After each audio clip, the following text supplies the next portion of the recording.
তোর নেক্সট নাম নাম নাম।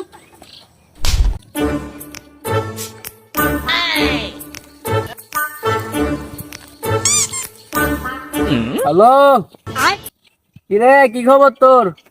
পদ তো পাইয়া গেছি এলাকাতে এমন পদ পাইয়া গেছি রে। এখন তো আর যদি আমার লগে কেউ 19-20 করে রে, যা দেখবো যে দেখবো যদি সম্মান না দেয় তার যে কি হইব, মানে এটা তোরে বলে বুঝাইতে পারব না, বুঝছস?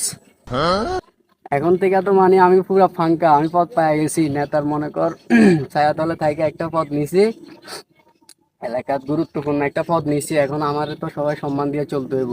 আর তুই এটা একটু কয়েকজনের জানাই দিস, ঠিক আছে? এখন তুই বিষয়টা বুঝছিস তো কেন? এই বেটা, আমার লগে তো এলাকায় একজন পদ পাওয়ার পর বেয়াদবি করছে, তুই একটু একটু লাইনে থাক। এই এদিকে এসো।